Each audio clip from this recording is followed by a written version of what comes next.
Vamos, ya está. Ajá. Buenas noches, querido público. Ya.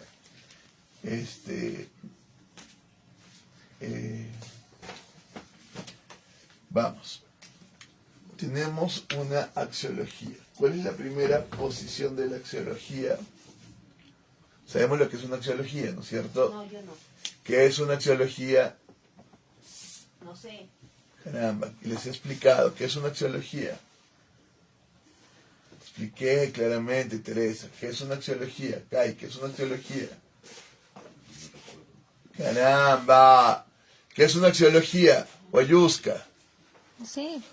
¿Cómo que no? Si les expliqué claramente qué es una axiología. Por favor, axiología.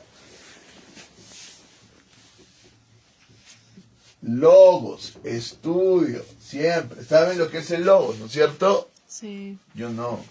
Pero si ustedes saben, por favor, qué bueno. Porque yo lo he estudiado y el logos es muy complejo. ¿Entiendes? Jared Palacios puso sistema de valores. Ay, ya lo está ahí. Ah, cierto, así será valor. Claro, Kai, así será valor. Logos, estudio del valor, ¿entiendes? Y en ese sentido una axiología es un estudio de los valores. Jared dice sistema de valores, puede ser entendido así. Y entonces lo que tenemos es una posición axiológica positiva. Esa posición axiológica positiva cumple con su positivismo. Dijiste que no. Muy bien, dije que no.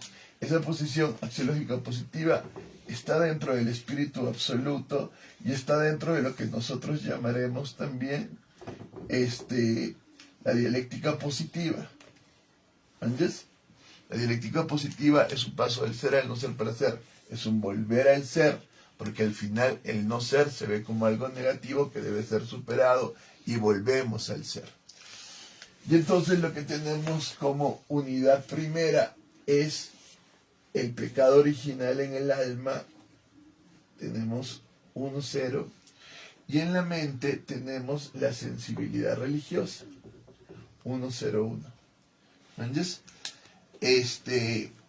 Todo esto nos va a dar de alguna manera esta axiología positiva. ¿Qué es lo que quiere la sensibilidad religiosa?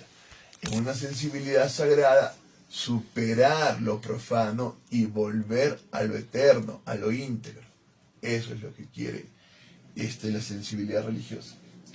¿Qué es lo que quiere el alma? El alma quiere vencer el pecado original. El pecado original te deja en el árbol de la ciencia del bien y del mal, positivo y negativo. Ahí te deja el pecado.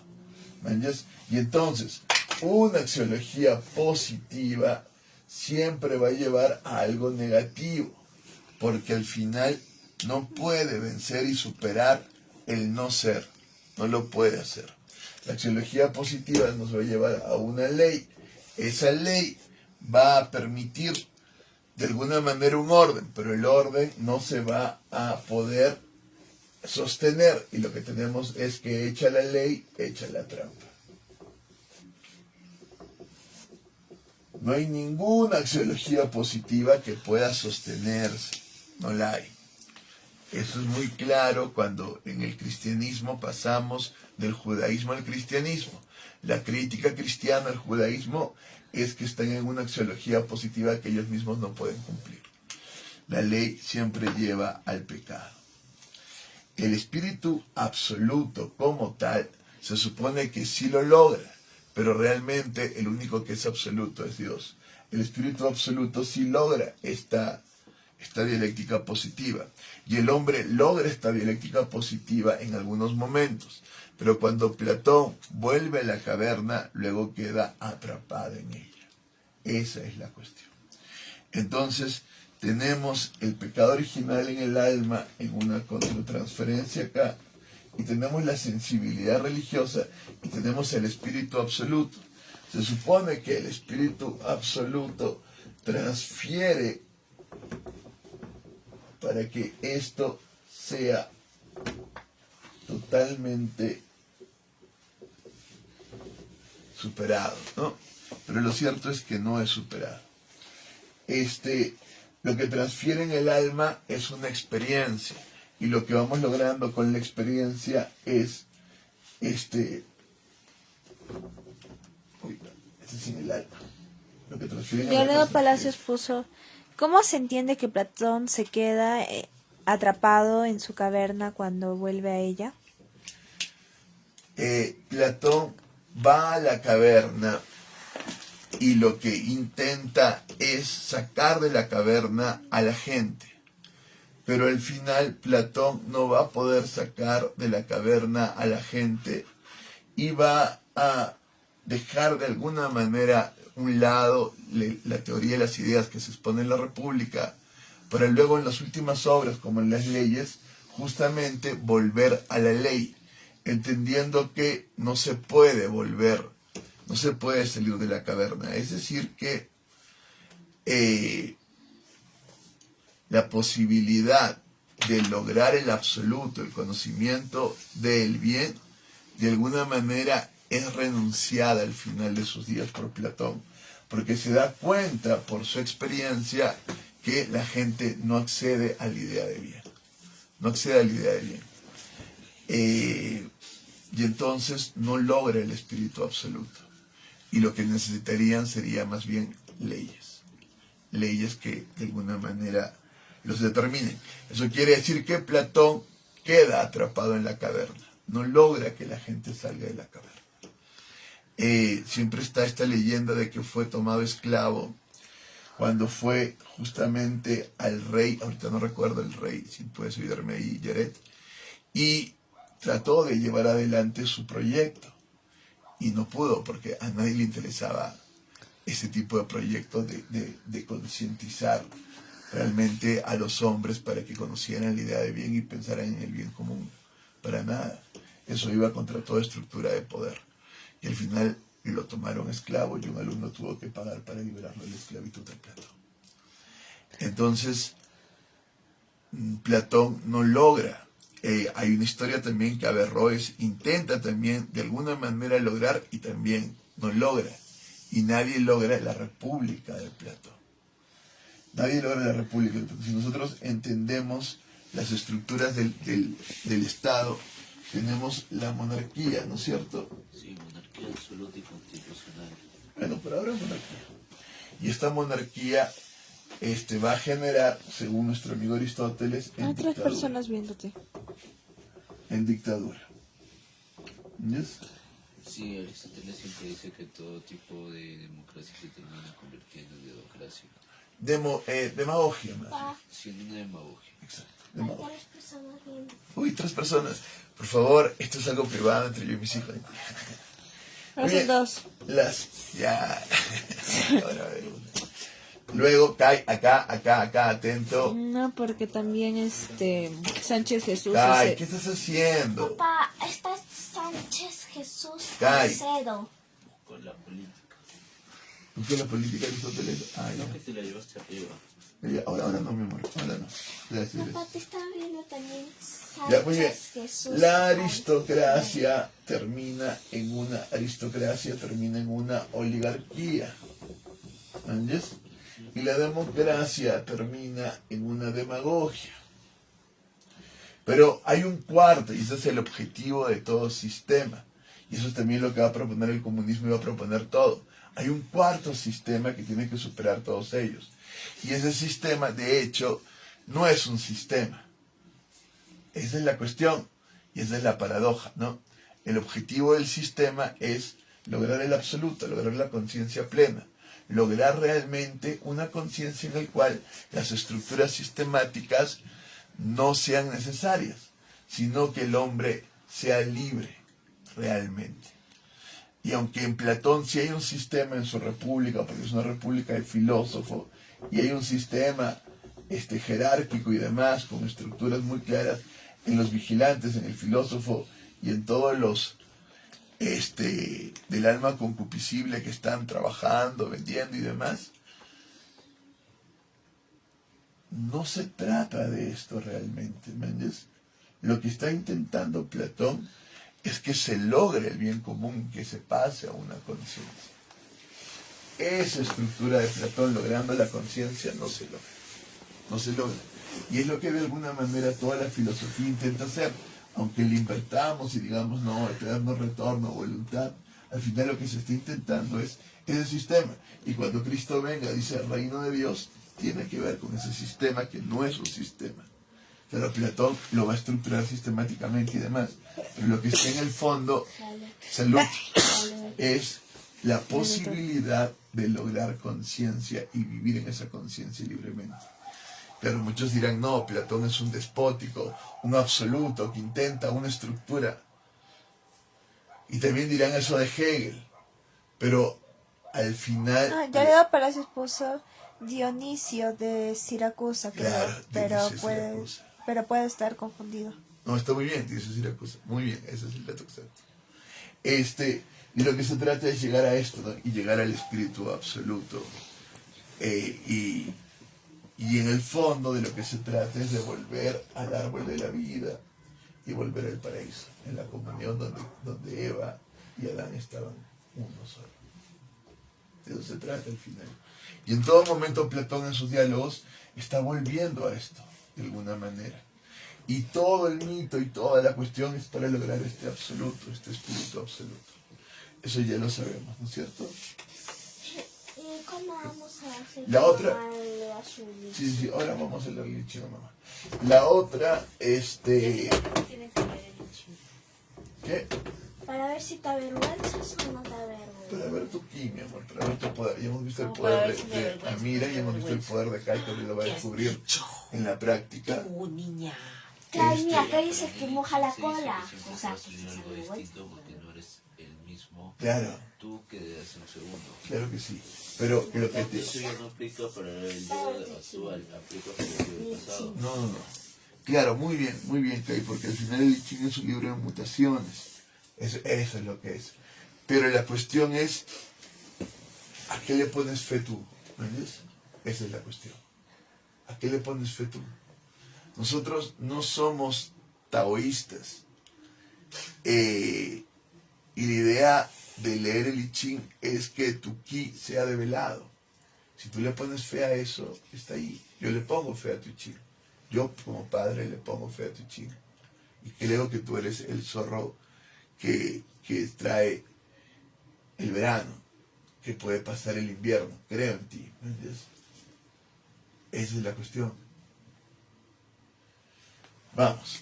Entonces, está la posición axiológica negativa. La posición axiológica negativa es la posición en la que tú cuestionas los valores positivos. Tú los cuestionas. Cuestionas los valores positivos porque lo que intentas es que estos valores positivos superen su contradicción, porque te das cuenta que lo positivo lleva un negativo. Y entonces tú dices, este positivo es falso. Entonces tú te colocas en una posición negativa. Pero en el fondo, el negativo quiere de alguna manera que el positivo se cumpla. Pero ¿cuál es el problema del negativo? Que el negativo se ubica en lo inmanente y en el devenir mismo. Entonces, toda positividad se relativiza en esta negatividad. Y no hay la posibilidad de que haya un valor absoluto. Se pierde el espíritu absoluto. Pasamos a un espíritu revelado, ¿cierto? Tenemos en la imagen de Jung siempre la unión con el brazo izquierdo, no solamente es el brazo derecho, sino es la unión con el brazo izquierdo. Entonces, según el brazo derecho y según el brazo izquierdo, tenemos la posición axiológica negativa. Y en la posición axiológica negativa, los valores quedan relativizados y podemos caer en un nihilismo. ¿Entiendes? Y entonces, aparentemente, nada importa. Absolutamente nada importa. Porque la crítica negativa es, tú que hablas de esto que el otro y no lo puedes cumplir. Y es cierto, no lo puedes cumplir. ¿Entiendes? Y entonces, no hay ningún valor que se pueda cumplir, por lo tanto, no hay valores. El patita, en su cuestión positiva, está tratando de cumplir su valor positivo, pero no lo puede hacer. Llega un punto en que ya no lo hace y empieza a decirle a los otros que carguen con el valor positivo que él no puede cargar y encima los juzga, cuando él mismo ni siquiera puede cargar con el valor positivo. Y eso siempre pasa, ¿no? Es terrible. Entonces el valor negativo le dice, tú hipócrita tarado que no puedes cumplir con tu valor positivo, eres un pobre y triste y no te voy a hacer caso para nada. Entonces le hace perder toda autoridad. ¿Y cuál es el problema? Que quedan todos los valores relativizados y no hay la posibilidad de establecer un valor. No hay. Y entonces viene un problema muy serio. Pero en el fondo, el negativo quiere ir al positivo. Hay dos que siempre se quedan, pero hay uno que va y viene. En el fondo hay un negativo que quiere ir al positivo. Eso es lo que quiere el que está en un valor negativo. ¿Me entiendes? El antihéroe en el fondo es un héroe. Nosotros tenemos en los mitos héroes que van a luchar por los valores positivos. Y en las historias tenemos también antihéroes que aparentemente no tienen ningún tipo de valor positivo, pero en el fondo sí quieren que ese valor positivo se cumpla. En el fondo. Esa es la estructura negativa. Pero el problema es que así como lo positivo cae en la maldad, porque no puede superar su propia contradicción, lo negativo también no puede ir a lo positivo. Lo negativo cae en su nihilismo, cae en su relatividad y no puede realmente cumplir lo positivo. Ya veríamos, ¿no? Nuestro amigo Hegel nos hace ir de lo negativo, negación de la negación, negación de la negación, negación de la negación, pero al final no llega a lo positivo, aunque él dice que sí, llega a lo absoluto, pero en el sujeto. Y nosotros diríamos, pero claro, ¿dónde más podría llegar sino en el sujeto? Porque al final el sujeto es el que tiene que ser consciente, pero el sujeto tiene que negar su propio yo para llegar a Dios mismo, el ser mismo. Y en Hegel eso no es del todo claro, aunque hay un proceso de negación increíble y logra un absoluto y una concepción. En su propia concepción intelectual puede quedar atrapado, y de hecho queda atrapado objetivándolo en el estado burgués. Así que no podríamos decir que lo negativo realmente llega a lo positivo. No, esas son las posiciones. Y acá tenemos el problema de la materia y la idea, ¿no? Ahí está el problema de la materia y la idea en el alma, ¿no? Lo material y la idea y la materia. Ahí hay un problema serio, tremendo. ¿Entiendes? La posición axiológica puede ser extrapolada a una posición nociológica. Y nosotros vamos a la razón como un a priori o la experiencia como un a posteriori. ¿Qué es lo que tiene verdad? Y tendríamos que entender, y lo entendemos con Kant, que tienen que unirse los dos. Pero unirse los dos en un conocimiento fenomenológico o en un conocimiento nomenológico. Lo cierto es que ni lo positivo ni lo negativo pueden unirse realmente. ¿Entiendes? Se repelen y van a quedar en una contratransferencia. Entonces la posición negativa en el espíritu revelado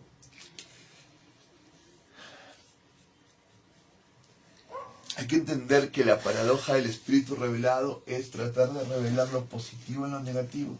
Y no hay otra manera. No hay otra manera.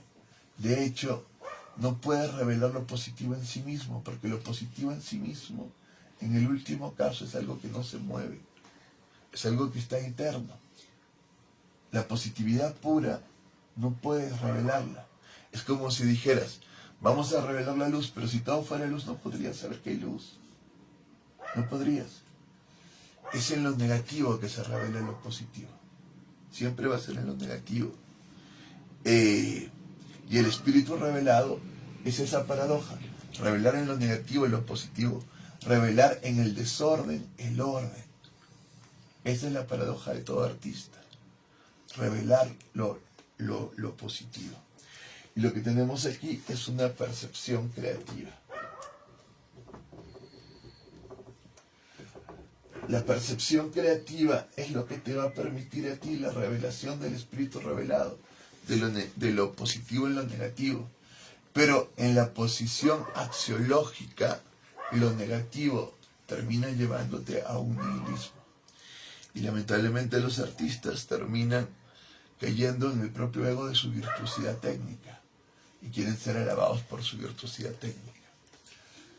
Esto es muy importante. Todo arte tiene en el fondo una lucha axiológica. Hay una lucha de valor en todo arte. Pero en el arte se trata de expresar esa lucha axiológica creativamente, con formas, con estructuras creativas, con otros principios, con otros idiolectos, otros principios estéticos. Pero al final te quedas atrapado en la forma y la lucha axiológica que está expresando esa forma queda totalmente fuera. Entonces la posición negativa tiene ese problema. Vamos a acabar en la superficialidad siempre, en lo negativo. Ya podemos ver el lichín de mamá. No. Guau. Ya. Eso es lo que podríamos decir del espíritu revelado, ¿no?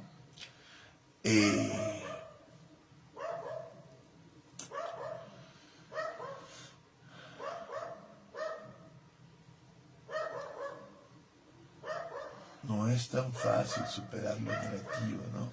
Se sale de la caverna y se va al mundo negativo de las sombras, y otra vez quedas atrapado en ese mundo de las sombras. No se puede superar lo negativo así. Lo negativo va a develar lo positivo, pero al mismo tiempo lo va a ocultar. Vamos con...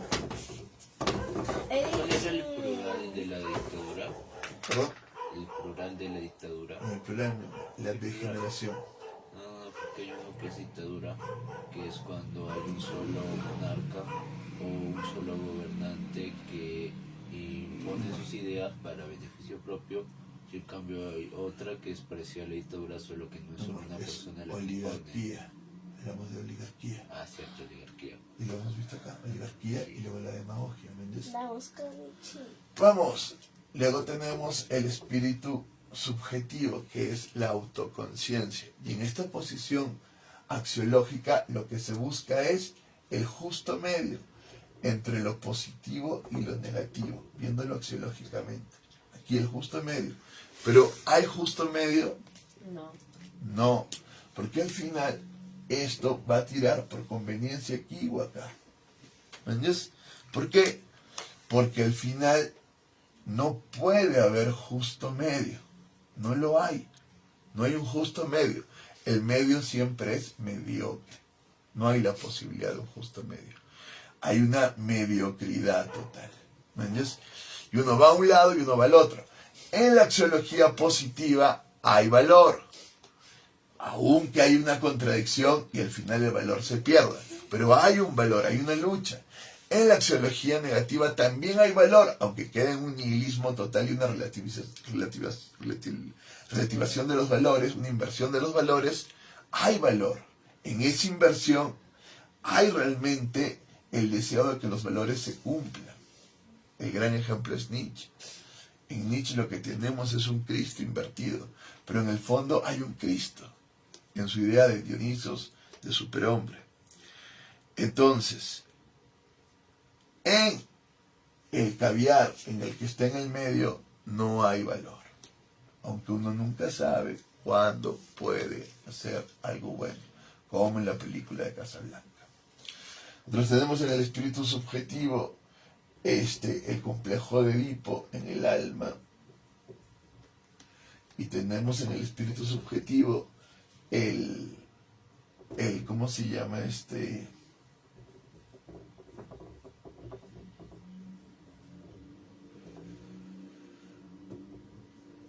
El entendimiento metafísico. Hay que ver esto, ¿no? Hay que ver las unidades de esto. Quiero llegar a lo lichita de mamá, pero veamos. Sensibilidad religiosa. ¿Por qué religión empezamos? ¿Por qué religión empezamos? Religión absoluta. No, mi amor. Empezamos por la religión natural.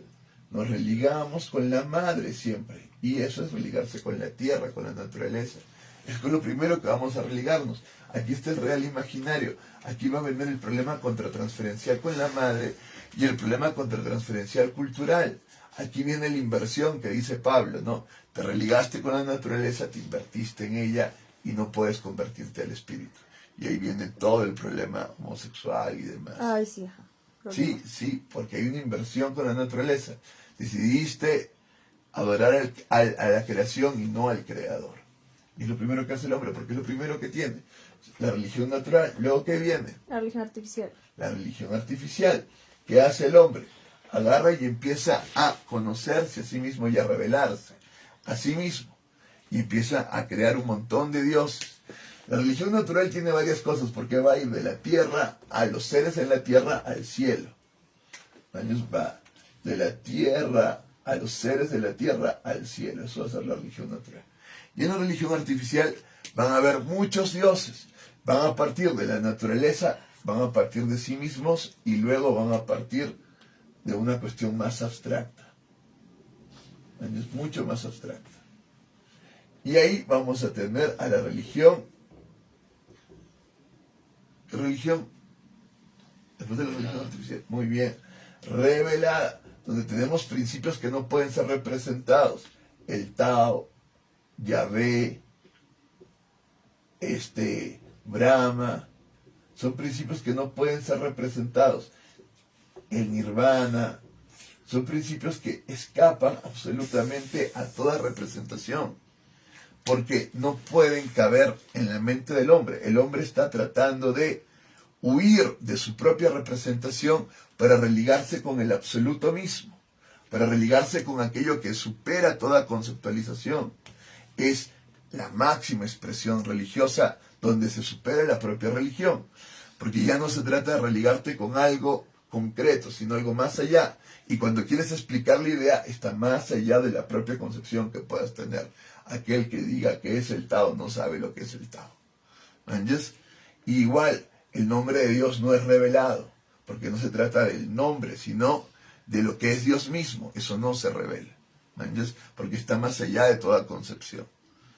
Esa es la religión revelada. Y luego viene la religión... ¿Absoluta? No, el cuarto. Encarnada. Dios, Cristo viene y encarna ese principio. Tratas de encarnar lo absoluto en lo particular, en lo contingente, lo cual es una paradoja total que es solo resuelta por Cristo. Buda también lo logra de alguna manera, pero el que logra superar la muerte, esto comprendido desde la fe, es Cristo. Y es aquí donde se da todo. De aquí van a ser el arte, de aquí van a ser la filosofía, de aquí van a ser la ciencia. Todo al final es el círculo religioso.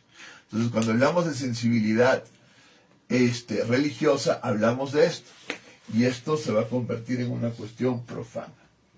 Entonces, hay una religión sagrada y hay una religión profana. ¿Entiendes? Y la religión profana está en todos nuestros sistemas. Entendido, el capitalismo también es una religión, el comunismo también es una religión, porque el hombre intenta integrarse, religarse en todo momento. Intenta que su conciencia se integre con su conciencia. Intenta lo espiritual en todo momento. Ese es el contenido de la sensibilidad religiosa. El contenido de la percepción creativa va más bien teniendo la cuestión de la metáfora. Siempre vamos a usar tenor, fundamento, vehículo. Y a partir de aquí vamos a entender toda la estructura artística. ¿Entiendes? Y lo que tenemos primero es un arte arcaico, un arte clásico y un arte barroco. Nosotros tenemos un arte arcaico que se va a remontar a toda la cuestión de un arte prehistórico y demás. Pero siempre va a partir de esta cuestión de la religión artificial. Y está más ligado con la religión que con el arte. Lo llamamos arte, pero también lo podemos llamar religión. El arte nace de la religión. Luego tenemos una cuestión clásica, donde por fin se logra un fundamento y la forma y el contenido logran un equilibrio. Entonces, la lucha axiológica que se da en el mito se expresa en una forma estética y logra un cierto equilibrio. Los que tienen acá son sobre todo la cultura griega, para estudiar lo clásico, ¿cierto? Y luego tenemos lo barroco, y en lo barroco hay un horror al vacío, pero sobre todo lo que se quiere es que este arte vaya y conquiste otras culturas. Lo que se está haciendo es colonizando con lo barroco otras culturas y expandiendo este clásico hacia otras culturas. Y entonces hay unos diálogos y hay unos experimentos bien interesantes en lo barroco, entendiendo lo barroco de una manera muy grande, muy general, reduciéndolo a estos tres estilos, siempre arcaico, clásico, barroco. Luego, ¿qué viene? Luego viene el cristianismo, y todo empieza de nuevo. Y entonces, ¿qué tenemos? Un arte arcaico cristiano. Este arte arcaico cristiano es un paleocristiano. Los cristianos tenían problemas con la representación primero, luego es que ya pasan a la representación. De hecho, la necesitan desde siempre cuando están en las catacumbas. Y es un arte paleocristiano. Mínima representación, lo que quieres al final es que te evoque a Cristo. No quieres tener una forma estética elaborada para nada. Tendremos aquí lo románico, mucho después, ya en la Edad Media, y tendremos lo gótico. Pero todo esto puede entrar dentro del estilo de lo arcaico. ¿Entiendes? Luego tendremos lo clásico en el Renacimiento. El Renacimiento es lo clásico. ¿Entiendes?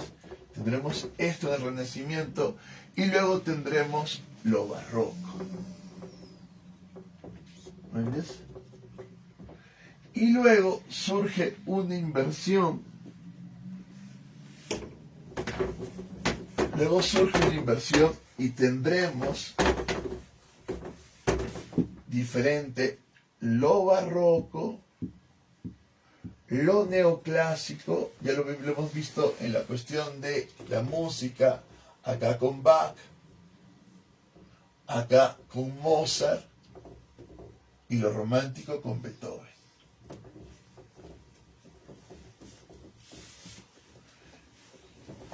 Y luego de eso, lo que vamos a tener es una crisis en las formas totalmente, y tendremos las vanguardias, crisis de forma, una crisis en el fundamento, tendremos el arte conceptual,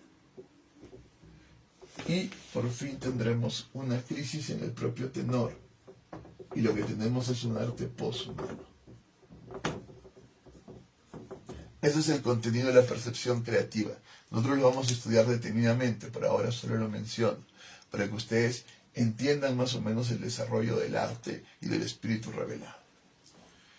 No me voy a detener aquí, estoy tratando de ocuparme de lo axiológico y estoy llenándolos de información. El lichín de mamá, ahora lo leemos. Entonces, luego tenemos el entendimiento metafísico. Es que eres cristiano. Ya. Está diciendo ahora, igual que cuando te dicen que Dios va a venir pronto y pasaron Vamos.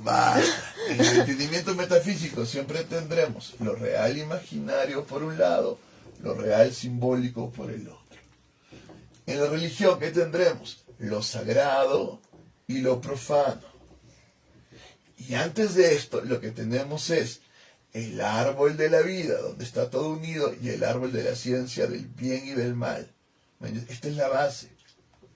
Es árbol de la vida y árbol de la ciencia del bien y del mal. Los árboles son la base de toda esta estructura metafísica. Partimos de los misterios, el misterio del árbol de la vida y el misterio del árbol de la ciencia del bien y del mal. El otro día vimos una película donde Elizabeth Taylor actúa y se trata de buscar el árbol de la vida. Y para que se encuentre el árbol de la vida, Estados Unidos tiene que entrar en guerra entre norte y sur. Y Elizabeth Taylor, el personaje Elizabeth Taylor, tiene que morir para que al final el hombre encuentre el árbol de la vida. No encuentra el hombre, encuentra el bien. No encuentra a su hijo. Entonces tenemos lo sagrado y lo profano. En la cuestión del arte tenemos la cuestión de el arte sublime y el arte abyecto. Podríamos decir lo apolíneo y lo dionisíaco. En la cuestión de la filosofía tenemos la filosofía esencial y la filosofía existencial. En la cuestión de la ciencia, aquí siempre hay un cierto problema, ¿no? Porque tenemos una ciencia simple y una ciencia compleja, pero nosotros siempre trabajamos con lo fenomenológico y lo no humanológico. Así trabajamos la ciencia. Entonces, podrían ser otros diciendo un modelo mecánico y un modelo estadístico. Así también lo pueden trabajar. Nosotros trabajamos fenomenológico, nomenológico. Y luego tenemos la cuestión de la posmodernidad, diferenciando lo que es el significado del significante. Sí, que de verdad no puedes confiar en una epifenia. Entonces, esto es el entendimiento metafísico. Para el final, entender siempre lo que es el ser y el no ser. Y su unión. Ya, papá, ¿cómo? La idea es volver al árbol de la vida y entrar en la comunión de todo esto. ¿Ese es un árbol? El árbol de la ciencia del bien y del mal más bien separa estas cosas. El árbol de la vida los une. Eso es el contenido del entendimiento metafísico. Ese es el entendimiento metafísico que ustedes siempre quieren que tengan. El entendimiento metafísico nos lleva a entender que el problema es la propia metafísica. Cuando nosotros criticamos el algoritmo y toda la cuestión cibernética, estamos criticando el principio metafísico. De lo que se trata es de superar la metafísica de la ciencia del bien y del mal. Ese es el fondo del asunto. Superar esta partición binaria epistemológica. No es tan fácil, porque no es epistemológica, es también axiológica. Es también axiológica. Entonces, cuando se quiere lograr un justo medio, no se puede. Hay un lado positivo, hay un lado negativo. ¿Quieres lograr el justo medio? Para lograr el justo medio, tendrías que entrar en el árbol de la vida y superar lo positivo y lo negativo. Pero tú no intentas eso. Tú lo que intentas es a conveniencia irte a lo negativo o a conveniencia irte a lo positivo. Y ahí viene el problema. Papi. Ya, lo de mamá.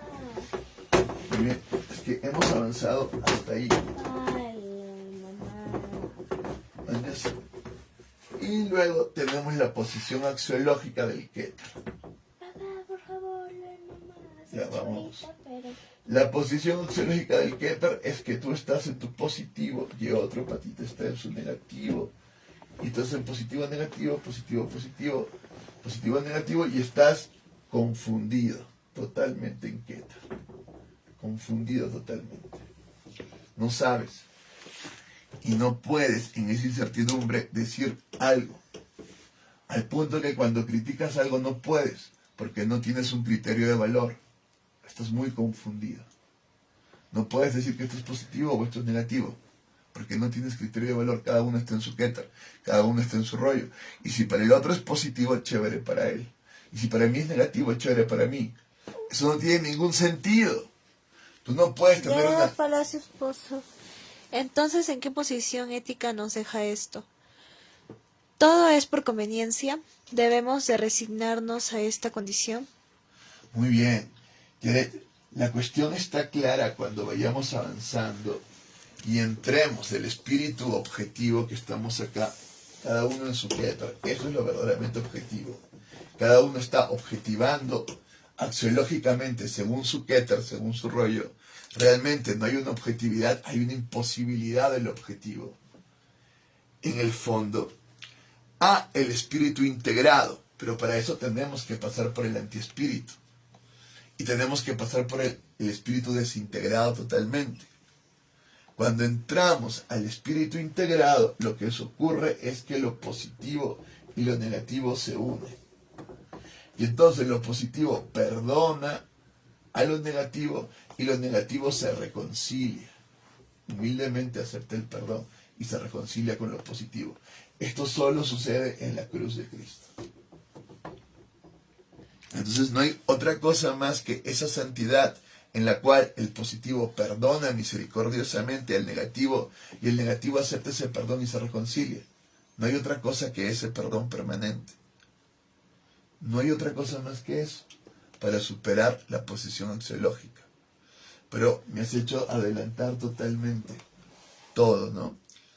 Esto se va a enfrentar al espíritu infernal para ser destruido y si logra superarlo, entra a lo que llamamos la santidad. Pero la idea es siempre el perdón. Si yo me quedo en una posición axiológica positiva, voy a hacer mal al otro. Y voy a terminar por no superar mi propia contradicción. Tengo que perdonar al otro y perdonarme a mí mismo, porque siempre lo estoy cagando.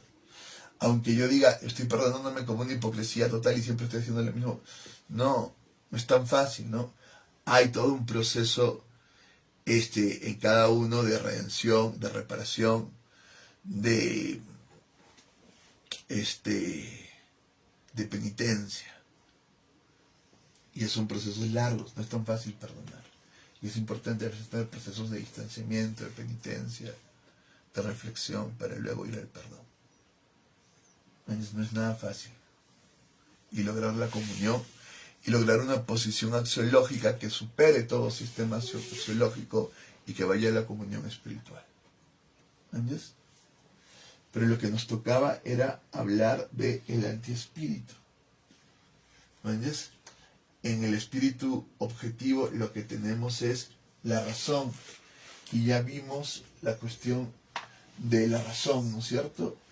¿Cuál es la primera dialéctica, el contenido de la dialéctica de la razón? Primera razón, perdón, positiva. La dialéctica de Platón en la filosofía. El mismo cristianismo tiene aún una dialéctica positiva en el misterio pascual. ¿Me entiendes? Es la dialéctica positiva. ¿Cuál es la siguiente dialéctica? Negativa. No, la dialéctica neutra, mi amor. La dialéctica de Hegel. Siempre es la dialéctica de Hegel. Y dentro de esta dialéctica ya está, hay una crisis. La crisis del problema de los universales. ¿Me entiendes? Luego, ¿qué sigue a la dialéctica de Hegel? La negativa. No, la crisis marxista. Primero la crisis marxista, donde lo positivo y lo negativo entran en total contratransferencia. Acá también, en los universales también, pero prima lo positivo. Mientras que en esta crisis prima lo negativo y nos lleva a la dialéctica negativa. Con nuestro amigo... Racionalista, ¿no? ¿Perdón? Lo negativo es racionalista. No, mi amor, lo negativo es posmoderno deconstructivo. Lo negativo Pero es el Althusser. racionalismo busca deconstruir las ideas antiguas. No, mi amor. El racionalismo, cuando lo entendemos, ahí tenemos que, vamos a ver, el concepto racional se explica en varias cosas, pero el racionalismo en filosofía nos va a llevar casi siempre a Descartes, a la modernidad, y a partir de ahí a Kant, a un racionalismo crítico. Pero Descartes también es de construcción. No, mi amor, para nada. La deconstrucción viene con Derrida ya como una propuesta clara, y viene mucho después. Podríamos decir que Nietzsche hace cierta deconstrucción, eso es cierto. Nietzsche como un abuelo, un patriarca de la posmodernidad, pero el que propone la deconstrucción es Derrida, y eso es mucho después. Y no se basa en un racionalismo, sino que al contrario, partiendo de Nietzsche, entendemos que el lenguaje está llevado por voluntades de poder, no por la razón. Y la razón solo justifica esas voluntades de poder. Por lo tanto, la Nietzsche deconstrucción, tiene de todo. la deconstrucción nos dice que todos los demás también tengan su poder justificado, que también tengan su posibilidad de exponer su verdad, pero no está basado en un racionalismo.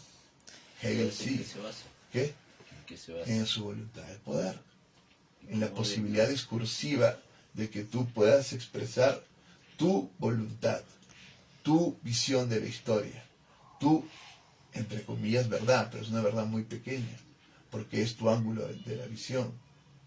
Es que el personaje en Hamlet, los que van a matar a Hamlet ahora sean protagónicos. Es que tú puedas contar la Biblia desde la mirada de Eva. Es que tú puedas hacer que las minorías, los homosexuales y otras minorías, los negros, los indios, hablen también su verdad. Pero no están basándose en algo, en la razón, sino en su propia existencia, en su propio proyecto de vida, que lo están discurriendo, lo están haciendo discurso y contándote su relato, su narración. ¿Entiendes? Pero es su discurso. no está necesariamente bien articulado ni razonado. Simplemente tiene valor porque ellos existen y necesitan expresarse y discurrir. Y están deconstruyendo la verdad occidental histórica en muchas otras verdades, en muchos otros discursos. Como no pueden haber muchas verdades, la verdad cae y todo se relativiza. Y entramos al mundo de la posverdad. ¿Entiendes? Papá, Esa es la dialéctica negativa. Y luego de la dialéctica negativa, lo que tenemos, lo que proponemos nosotros es una crisis, que es lo que viene, la que está presentando ahora, la crisis algorítmica, donde lo que tenemos son redes. Ya me aparece ese escrito. Lo que tenemos son redes. Pues son niños y jóvenes discutiendo y aprendiendo de las ideas más importantes, de las mentes más brillantes de la historia. Qué suerte tienen de tener un padre que les explique todo eso. Si sabes que tú eres Aries y que lo que te corrompe es el ego, ¿no? Sí, está bien. Ay, Yaret, ¿por qué eres tan lindo, Dios? Dios mío, gracias por papá, traerte. ya vamos a hacer eso. ¿Entiendes? Y luego lo que tenemos es El lichín. la Advaita, ¿no? Lo que nosotros llamamos la sintransferencia, la sintergia, la sincronicidad, que es la sincausalidad o sincausualidad, que es el final de la comunión, que es lo que proponemos nosotros, superar la causa y la casualidad para entrar en la comunión, que es lo que hacemos ahora con el I Ching. El I Ching no se basa en una causa, no se basa en una casualidad, sino que se basa en la comunión.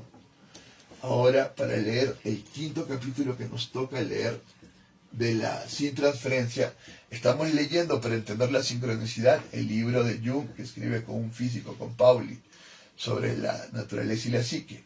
Y estamos leyendo para entender la sin transferencia el libro de la psicología y la transferencia, donde Jung hace un estudio de la alquimia. Y la sintergia estudiamos a nuestro amigo mexicano. ¿Cómo se llama nuestro amigo mexicano? Se me ha ido su nombre. Ay, no recuerdo el nombre del mexicano. Ya, papá. Claro, es mexicano, el de la sintergia. El que desapareció, que de pronto nadie lo encuentra. Es Jacobo Gripsen, si no me equivoco. Muy bien. Vamos, el lichín de mamá. Ya me parece se había puesto Greenberg. Grimberg, Jacobo Grimberg. Mami. Vamos. Ya me parece puso Jacob. Bien. Por ahora estamos en el espíritu objetivo entendiendo la posición axiológica, ¿no? Hay que entender las otras posiciones, hay que entender los otros espíritus. Ya dice que tengo que hacer. No podemos avanzar hasta que leamos el quinto capítulo. Pero para abrir el quinto capítulo, que este capítulo es el capítulo de la matria, vamos a leerte el I Ching, mi amor. Porque nunca va a haber oportunidad de leerte porque tú no estás en la computadora con nosotros. Entonces, ¿qué hago? Simplemente tira la moneda, ¿no? ¿A dónde? Al suelo. Y aquí, tira por allá. Te la tira a ti. El suelo, mi amor. No, que plata. Ya, ¿esto qué es? Cara, ¿no es cierto? ¿Sí? Si está el numerito, está. Sí, es un sal. Ya, entonces esto es 2.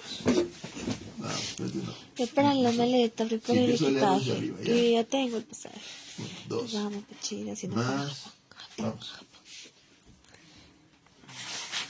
Tengo que volver a lanzar. Sí, por favor. Ajá. 2, Esto es 3. Más. Vamos, vuelve. Va a estar lanzando continuamente, así que. Vamos al suelo. Sello. Es sello. 3, ¿no es cierto? 2, 3, 3, 6, 8. Impar. Yin. ¿Cómo que 8 impar? 8 es par. Perdón, pues 8 impar. Pues yin. ¿Cómo que Impar es- chupar? Perdón, 8 pares yin. Impar es yang. Es yin. Pues, par. Perdón. Sí. 8. Yin. Has de empezar con yin. Y luego vas 3. Oye, cada rato me sale el sello, no me sale el carro. Mi amor. Uno así te salió. 3. Otra vez salió el sello. 3. Ah, coño, perres verdes. No. Me están llamando al piso. No contestes. No, ya Voy a tengo que colgar. 3, mi amor, 3 otra vez. 9. 9, un yang. Un yang en el acné. Me colgó. Aña. Ya, mi amor. ¿Denso? Ya. Listo. Listo. 1, Otra vez. 3, Más. más. Mira, tiene 9 perfecto en su mezcla. Es como mi DNI. Ahora va a salir uno. 2. 2 es car. Ok. O sea, es el 1. 7. Ya. Mamita. Ya, otra vez, muy bien. Solo se leen los 9 y los 6, ¿no? Sí, mi amor. Y sacas todo el juego. Vamos, Pachina, cine para Japón. Japón. Entonces tendrías que leer en todos los líneas. Sí, sí, mi amor. Tienes que la líneas y lo voy a deducir. 2. Vamos.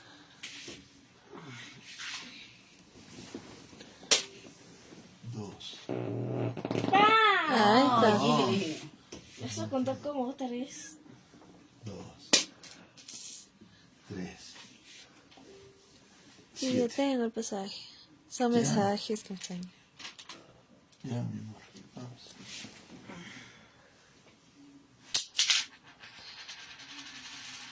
Cara.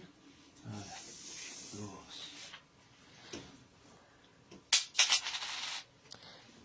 2. 3.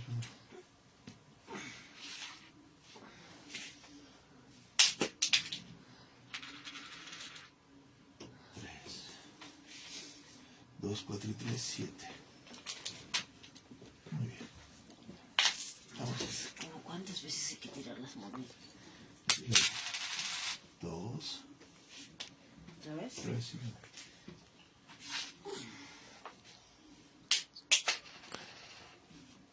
2. Uy, bastante, el otro 2.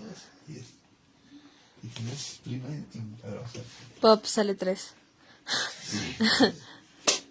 2, exacto. 6. Prima en Jin, man, ya, qué loco. Mira, mira, mira, mira, mira, mira. Es totalmente equilibrado, mira. Jin, Yang, Yang. Yang, Yang, Jin. Es el opuesto inverso total. Eso no es Equilibrio lo que le total. salió Boyosco la otra vez. No sé. A ver, vamos, voy a buscar, hay que buscarlo. Hay que buscar en mi libro. Sí. Vamos, lo que tenemos es. Vamos, Pachina, cine para Japón. Lo que tenemos es Jin. Pasaje. ¿Qué es esto? Jin. ¿Dónde está? Eso es lo que te ha salido, mi amor. El de acá. Mira, tercera hija, Tui, lo gozoso, alegría, lo que le salió. Lago. Tú empiezas con lago, mi amor. Lago arriba. Igual que mira, lago. Lo gozoso. Alegre, mi amor. La verdad que El sí. otro será lo contrario. Y lo otro es lo contrario, que es el Chen. Trueno. Ya nadie te está Ah, no viendo. es el Chen, no, perdón, es Papá. ya. ¿Qué? Ya nadie te está viendo. ¿Qué? Ya nadie te está viendo. Sí, ya me imaginé. Sí, Es Yan un- Yan. No veo, ¿qué es eso? Es un... Pachina, cine para Japón. ¿Cuál es mi amor? Es un... Sí, Sun, tienes razón. ¿Qué es eso? Lo mismo que le tocó a Mira, mi amor. ¿Así? Sí, Sun. ¿Qué Viento. Viento. Los Pero suaves, invertido. Mientras que Mira tiene el agua abajo y el viento arriba, tú tienes el viento abajo y el agua arriba. Ah, qué Totalmente invertido. Pero eres igual que a Mira. Igual que Mira, Mayas, pero diferente. Pero tu hexagrama es distinto. ¿Cuál es el hexagrama que tiene ella?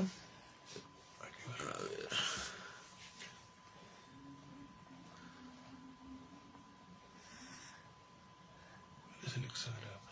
Acá está. A ver, tienes en lo superior Yin y Yang Yang. Es acá.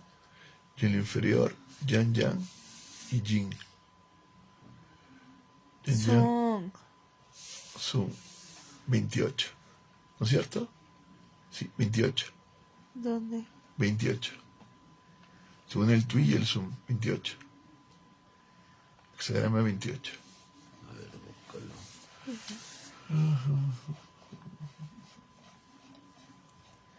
Ando manejando por las calles que me besaste, buscando las canciones que no me dedicaste. Gerona 28. Diría que volverás, pero eso no se pide. ¿Dónde está?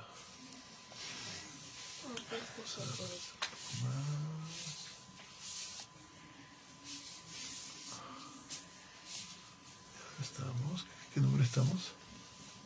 No sé, dijiste 28. No sé, pero ¿qué número estamos? 12. Recién vas 12, baja más. Ah, ¿eso tanto? Que tú eres 28. No, creo que este.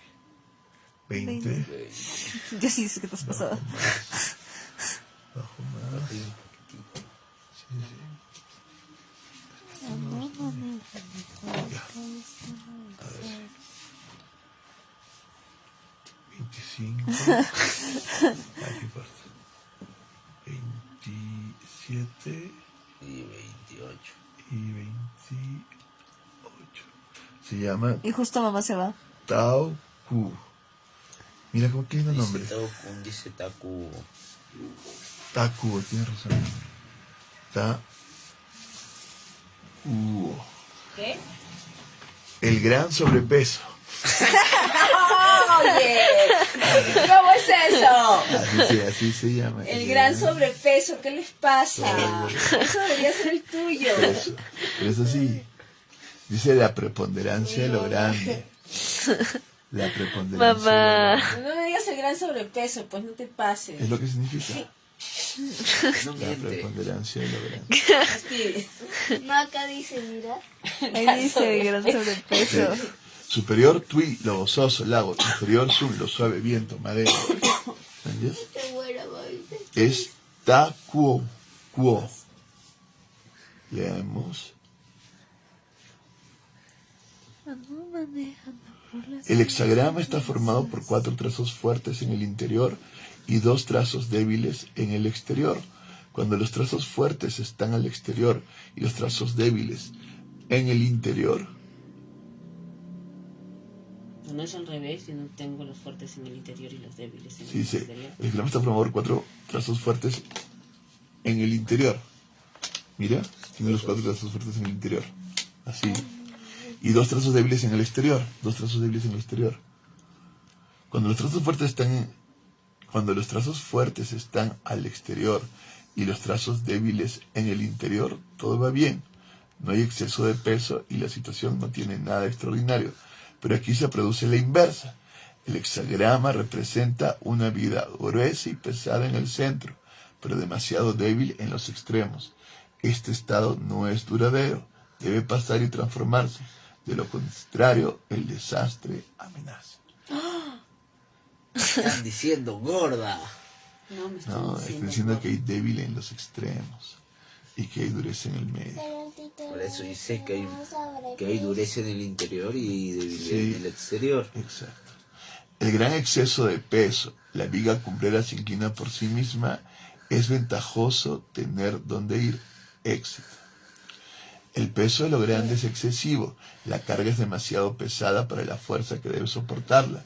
La viga cumbrera sobre la cual reposa el techo entero se pliega sobre ella misma y amenaza ceder porque sus extremidades son demasiado débiles para el peso que deben soportar.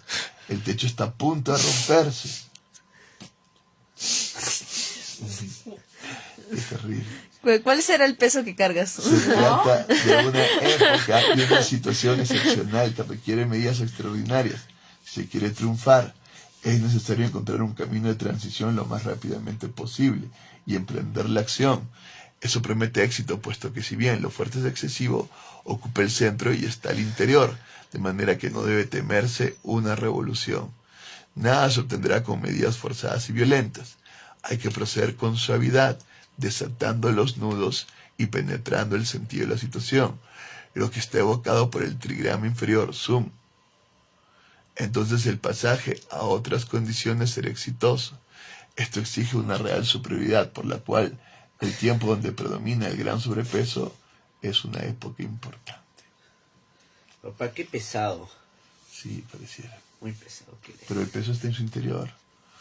El lago crece por encima de los árboles, la imagen del gran sobrepeso. El hombre noble no se inquieta cuando está solo, ni se deja desanimar si debe renunciar al mundo. Los tiempos excepcionales donde lo grande predomina son semejantes a una inundación donde el lago crece sobre los árboles. El lago está tapando los árboles, está inundada. Pero tales situaciones son pasajeras, cada uno de los diagramas indica la conducta a seguir en tales momentos. La imagen de Sun es el árbol que resiste aún estando aislado, y el atributo de Tui es la serenidad alegre que nunca se desalienta, aún a pesar de que a veces deba renunciar al mundo. Las líneas, tú tienes 9 en 6 en la base. Tú tienes 6 en la base. Mira. 6 en la base significa colocar debajo. Tú tienes 6 en la base. Colocar debajo juncos blancos sin reproches. Cuando alguien debe emprender una acción en tiempos excepcionales, debe proceder con una extrema precaución, como cuando se apresta a colocar.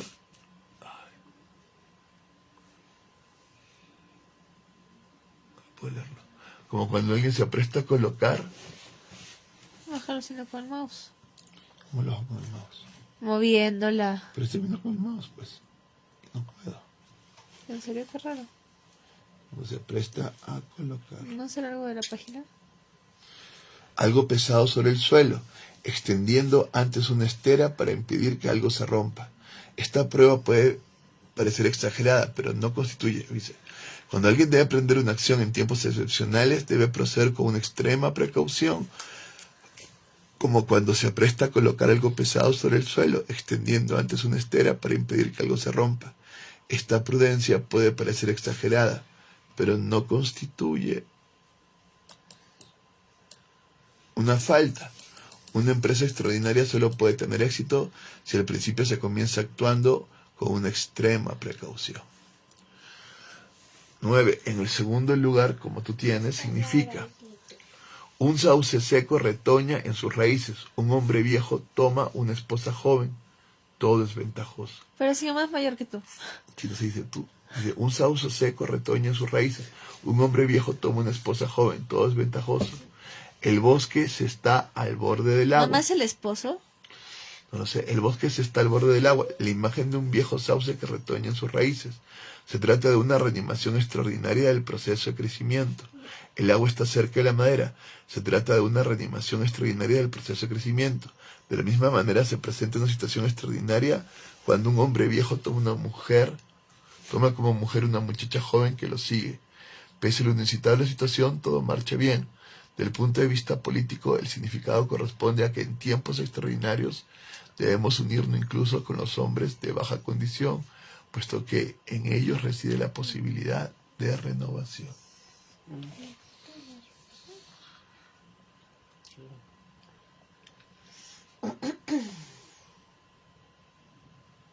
Ya está. ¿Ya acabamos?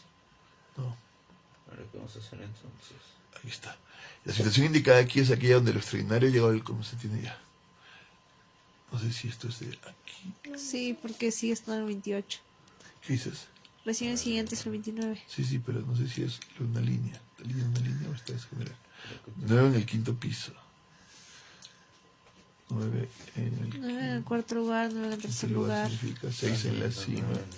6, es 6. Ya. Trazo gobernante, trazo constituyente. Ya fue. Yo no tengo 6, tengo 7.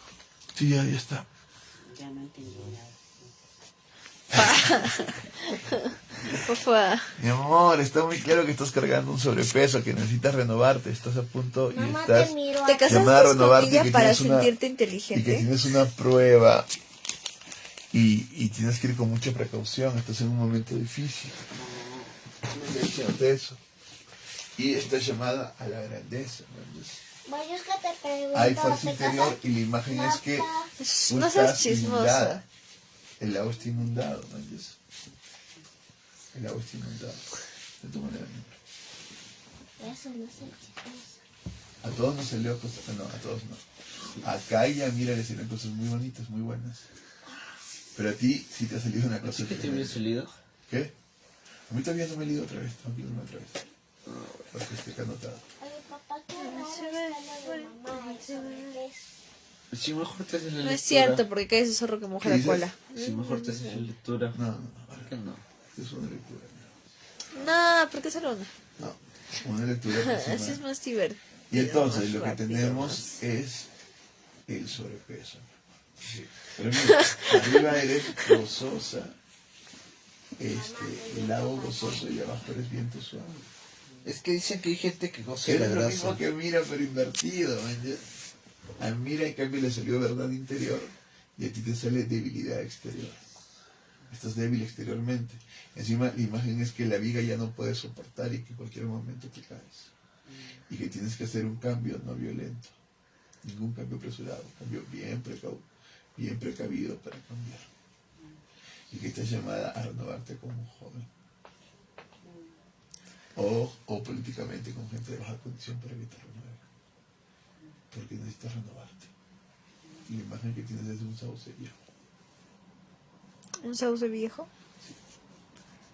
Papá, ¿sabes que mamá ya no Se renueva. ¿Los sauces no resisten mucho peso? ¿Qué dices? Los sauces no resisten. Se resiste. Ah, ya, entonces... Sí, pero estás en un momento que ya no puedes resistir más. El único problema es que el sauce está inundado. Ahí se ve eso. Papá, es que todo creo que ya lo estás sacando demasiado. Yo otra vez. Va toda la culpa. No. Ya, muy bien. La otra posición axiológica es la del loco. La posición axiológica es la del loco, la que abre el campo ontológico. A partir de su Keter, logra abrir el campo ontológico y logra abrir la espiritualidad. Eso es el antiespíritu, ¿no? Que a partir de una voluntad muy loca ¿Sabías se abre el que si campo tienes ontológico. más cosita blanca que cosita amarilla en la oreja, significa que apestas menos? Pero si tienes más cosita amarilla que cosita blanca, significa que apestas más. Claro. Hay cosas blancas en la oreja.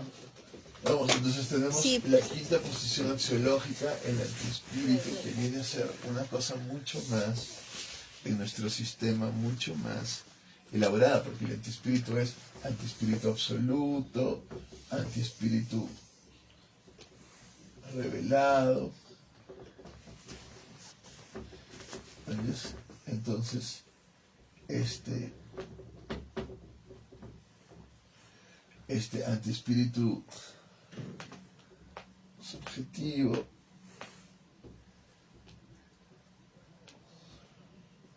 es el arquetipo de la madre.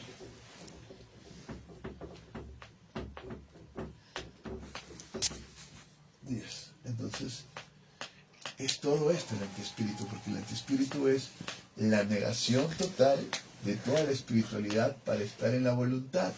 Al final lo que queremos nosotros es unir el espíritu y la voluntad. Eso es lo que queremos nosotros. Si nosotros vemos la estructura que tenemos de los 7, 3, 4, 5, 6, 7, este se une con este. El ser y el tener se unen. ¿Entiendes? El pensamiento espiritual se une con el deseo, se une con todo el líbido. Y el logo se une con la voluntad. Pero ahí queda uno. Este es el que une a todos, que es el anahat, el amor. Este une a todos. Hay Este un es el que arroba. permite que este se una con este, que este se una. Es el mediador. Es el anahat. ¿Es el que siempre se queda soltero porque da los consejos de relación? No. Es el que une a todos, es el mediador que une a todos. ¿Me entiendes? Entonces, el antiespíritu es el arquetipo de la matria y es la que abre todos los campos ontológicos. Lo que vamos a tener acá es el problema de Electra, el complejo de Electra. El complejo de Electra. Vamos a tener acá el problema de la materialidad con la idea, con la espiritualidad o la idealidad, y el problema del pecado existencial, que viene a ser el mismo pecado original de alguna manera, pero aquí se peca contra la existencia, se peca porque no se puede existir vitalmente. Toda tu energía no sale, está bloqueada. Hay una especie de gran represión que se ha hecho y no estás existiendo. Recordemos que en nuestro sistema tú alcanzas la espiritualidad para luego invertirte totalmente en lo antiespiritual y expresar tu voluntad con toda su fuerza vital. Y de eso se trata el antiespíritu. Y en la imagen que tenemos en la sincronicidad, en el arte alquímico, lo que tenemos es la unión. Mira, ahí el coito. ¿Entiendes? Entre el espíritu y la voluntad, entre el logos y la voluntad, entre lo espiritual y lo material, entre el hombre y la mujer, entre el ser y el no ser. Aquí entramos y empiezan a encontrarse lo positivo y lo negativo. Se hace la locura, se pasa a la voluntad, uno se invierte totalmente, pero en la locura y lucidez.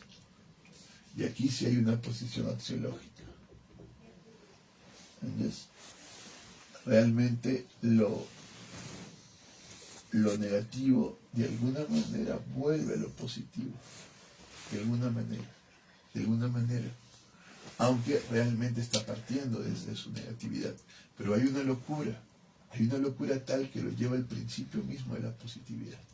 Si nosotros leyéramos bien a los postestructuralistas, a los postmodernos, en el fondo lo que se está buscando es la vuelta a esa positividad, pero a partir de la desestructuración de toda metafísica, de toda estructura binaria. No se quiere lo binario, se quiere la multiplicidad, pero una multiplicidad radical lleva a una unidad permanentemente. ¿Entiendes? Pero se llega a la unidad desde lo múltiple, se llega al ser desde el no ser. Eso lo entiende muy bien Heidegger, ¿no?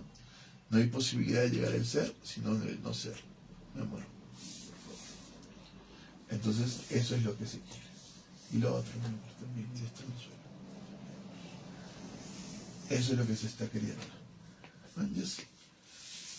Entonces, el antiespíritu es muy importante. La conjunción. El rey y la reina quedaron sumergidos bajo el mar, esto es, volvieron al estado caótico originario, a la masa confusa. La fisis aprisiona al hombre de la luz en el más apasionado abrazo. Aquí, el antiespíritu, la que reina es la fisis, la materia, la física, y su caos. Recordemos que es el espíritu, la conciencia, la que le da forma a la materia. Realmente la materialidad no tiene mayor forma. Lo que hay en la materialidad es permanente entropía, permanente movimiento. Como reza el texto que sigue, pues Bella, que en este caso representa el mar materno, se levanta por encima de Garabicus y lo encierra en su útero, de manera que nada queda visible de él. Con tal amor ha abrazado a Garabicus que lo ha recogido totalmente dentro de su naturaleza y lo ha disuelto hasta reducirlo a una partícula ya indivisible. Luego se citan los versos de Merculinos.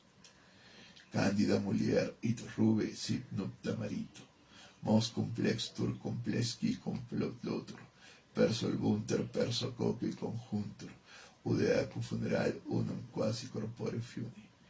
Cándida mujer al rubicundo esposo en amor unida, enlazándose con sus brazos y el cúpula enlazada, se parece para alcanzar a prisa el fin buscado, de dos que fueron como si un solo cuerpo conformase. La hierogamia del sol y de la luna invade merced a la fecunda imaginación de los alquimistas hasta el reino animal, como indica la observación siguiente. Toma un mastín coetáneo y una perra armenia, haz que la cubra y te engendrará un cachorro, etc. La simbólica no puede ser más brutal. Por otra parte, dice el rosario, Id bora conjuntus maxima parent miracula. En la hora de la conjunción surgen los más grandes portentos. Es la hora del sexo. Se abre el campo ontológico. Hay 4 puntos, hay uno en el medio. La locura viene, te juntas espiritualmente, pero abrazas la divinidad y la pierdes en la materialidad. Entonces, es la hora del sexo. En este momento quiere decir que ha engendrado el filus Philosophorum a lápiz. Una cita de Alfidius dice al respecto: Lux moderna ad ims geniutur, la nueva luz de ellos es generada. Del cachorro dice Calit, que es coloris coli, del color del cielo, y este cachorro te servirá en tu casa desde el principio, en este mundo y en el otro. De modo parecido dice Senior, ha dado a luz un hijo, que sirvió a todos sus progenitores, pero es más brillante y luminoso, es decir, que su brillo supera el del sol y de la luna. Este es a rigor el sentido propio de la conjunctio, determinar el nacimiento de aquello que representa lo uno y lo unificado. Es una reproducción del hombre, la luz desaparecido, que en la simbólica gnóstica, lo mismo que en la cristiana, es idéntico al logos, y existió antes de toda creación, tal como lo encontramos en el comienzo del Evangelio de San Juan. Se trata, por lo tanto, de una idea cósmica que aclara suficientemente los superlativos de la definición alquimista. La psicología que encierra este símbolo central no es cosa sencilla.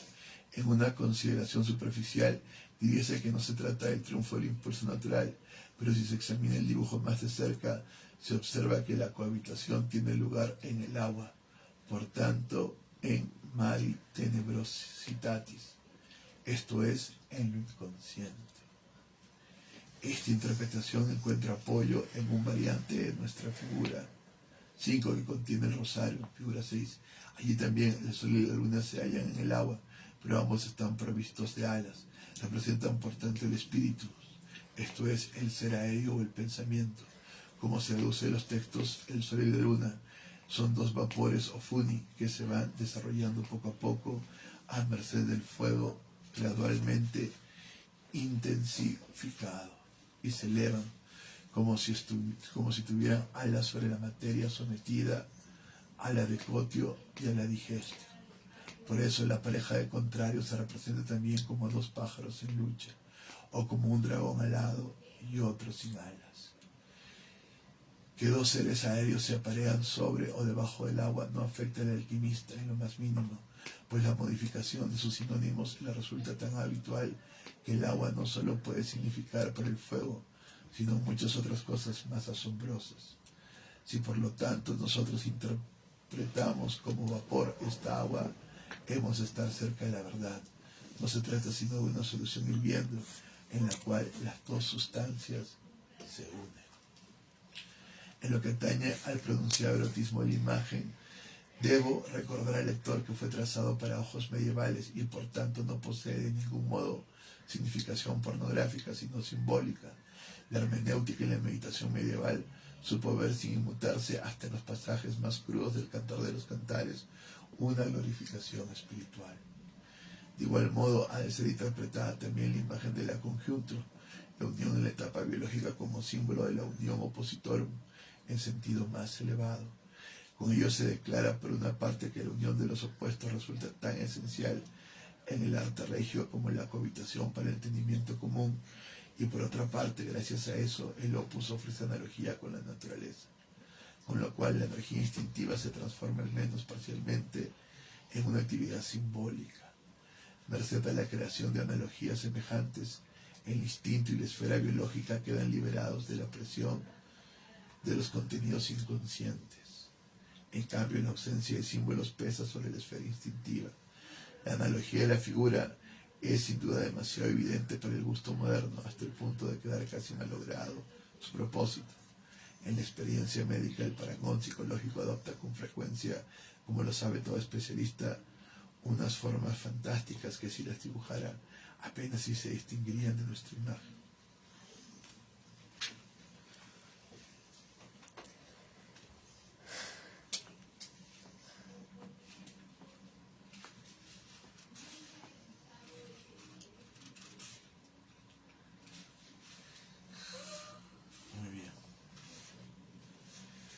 A ver, lo que tenemos es esto, ¿no?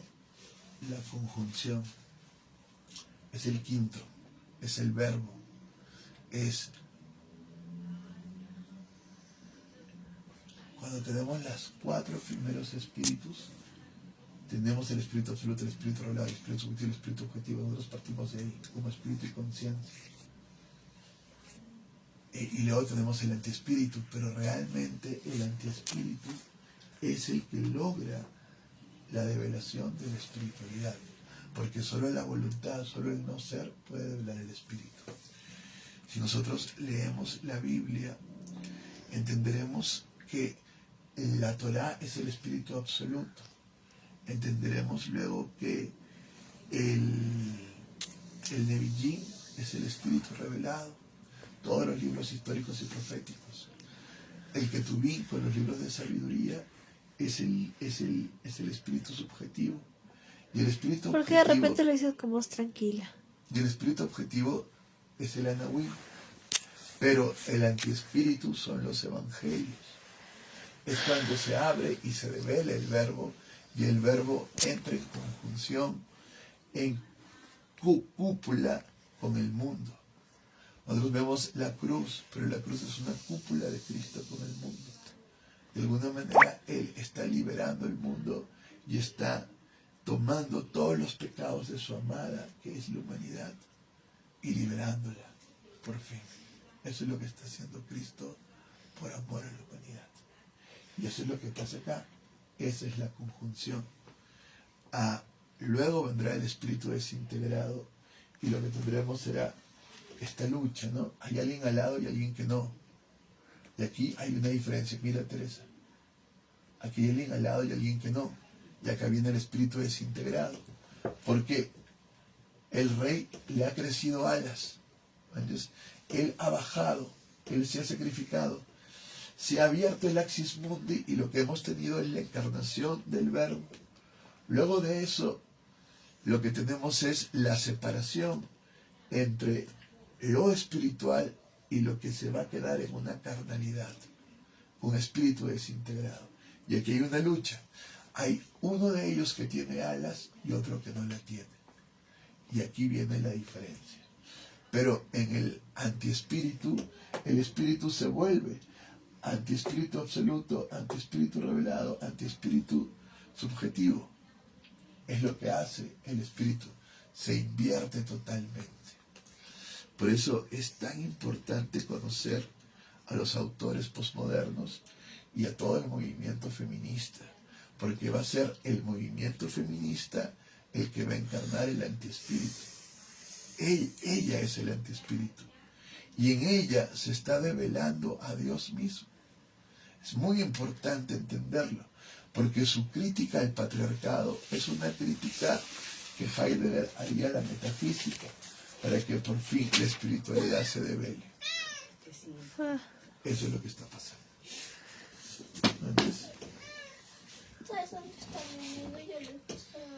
Y entonces lo que tenemos es una axiología de locura, porque se ha abierto el axis mundi y ha bajado el espíritu. El Espíritu Santo te está tomando y tú estás hablando con el verbo divino. Fue. ¿No pensabas que me comía arriba? Sí, y aquí se da el arquetipo de la madre. No vamos a poner el video, mira que siempre lo ponemos al final. No. Mira, lo que tenemos es Aburrición. lo que tenemos es la sensibilidad. Mañana ustedes compran el desayuno yo. Lo que tenemos es la sensibilidad religiosa en el espíritu absoluto, comunidad mental. Lo que tenemos es la percepción creativa en el espíritu revelado. Lo que tenemos es el entendimiento metafísico en el espíritu subjetivo. Lo que tenemos es la razón dialéctica en el espíritu objetivo con las dialécticas. Y lo que tenemos es la inteligencia. ¿Entiendes? Tenemos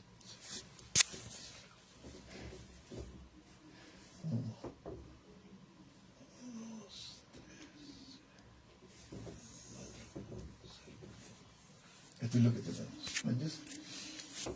La inteligencia noumenológica como el contenido de la unidad mental. ¿Qué es lo que hace la inteligencia noumenológica? Lo que hace es abrir los campos ontológicos. ¿Y cuál es el primer campo ontológico que tenemos? El campo del trabajo, con la energía potencial, cinética y la energía, ¿cómo se llama la otra energía? Radial. Radial. Muy bien, gracias. Ese es el primer campo. Lo abrimos con lo preexpresivo. Este campo va a llevar a la infraestructura en los sistemas. Si nosotros logramos este campo, mi amor, si logramos el campo del trabajo, el campo cinético, el campo potencial, el campo de la energía en sí, como entendemos la energía, entonces todo vamos a poder lograrlo. Y su entrenamiento trata de abrir este campo ontológico. Eso es lo que hace el antiespíritu.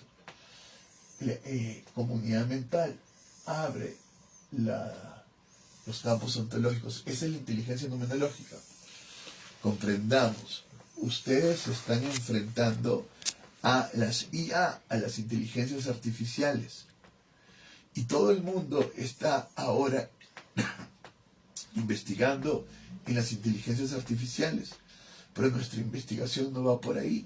Nuestra investigación está en la inteligencia espiritual misma. Y desarrollar su potencialidad al máximo. Entonces, de esto se trata. En lo expresivo tratamos de desarrollar ese potencial al máximo. No podemos hacerlo al 100%, porque al final ustedes tendrán que decidir libremente si quieren seguir entrenando conmigo, y a partir de ahí sí vamos con todo. Es una decisión que tendrán que hacer en algún momento. O, mucho después que yo ya me muera, entrenar esto, volverlo a retomar si algún día lo deciden. Pero aquí está el campo ontológico. Recordemos que un campo ontológico es un campo de transferencias. El segundo campo, ¿cuál es? ¿Cuál es el segundo campo? Fisiológico. Mi amor, el segundo campo. El primer campo es el del trabajo, de la energía. ¿Cuál es el segundo campo? Lo hemos visto en el entrenamiento mente expresivo. ¿Cuál es el segundo campo? El deseo. Claro, ¿cómo se llama ese campo? El campo del líbido. ¿Entiendes? Entonces, que ustedes inteligentemente manejen todas las transferencias del deseo y las contratransferencias y logren la sin transferencia. Todo el tiempo. De eso se trata toda la inteligencia. Empezamos y 27. No, empezamos 30. Hemos empezado y No, 27. hemos estado en 30 y todavía lo hemos contado como ellos. El siguiente campo, ¿cuál es? ¿Cuál es el siguiente campo? El de la técnica. No, se llama el campo del Pa, chi. El campo del ki. te queda Vamos, 1 minuto basta. y unos segundos. Ese es el campo del chi, es el siguiente campo. Otra vez, manejar la transferencia del chi, la sin transferencia y la contratransferencia del chi. De eso trata la inteligencia numerológica. Luego viene el campo de las emociones, ¿entiendes? Donde se crean los valores. Luego viene el campo del logos, con todos los discursos. Luego viene el campo espiritual. Y por último, el ser mismo. Esto es lo que nosotros manejamos. Y la inteligencia numerológica trata de manejar la transferencia de todos estos campos. Y son estos campos los que van a crear sistemas y van a alterar sistemas. Eso es lo que aprendemos en el antiespíritu. ¿Entiendes? Tenemos en el antiespíritu, ya hemos visto en el alma, toda la cuestión del pecado existencial, de no, como diría Heidegger, ¿en qué consiste el pecado existencial? En no atreverse a tener una existencia auténtica. Ese es el pecado existencial. Te has reprimido para tratar de entrar y moldearte en el mundo. Y la idea es que tú tengas tu existencia auténtica. Diría Nietzsche que tú crees tus propios valores. ¿Entiendes? Que logres expresar lo espiritual en lo material realmente. Y que superes el complejo de Electra. ¿Entiendes? Superes el complejo de Electra y realmente aceptes a tu madre, aceptes la materialidad, aceptes tu cuerpo, pero como una develación de lo espiritual.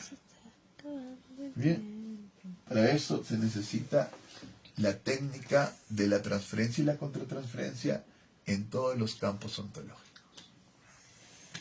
Listo, muchas gracias. Dios.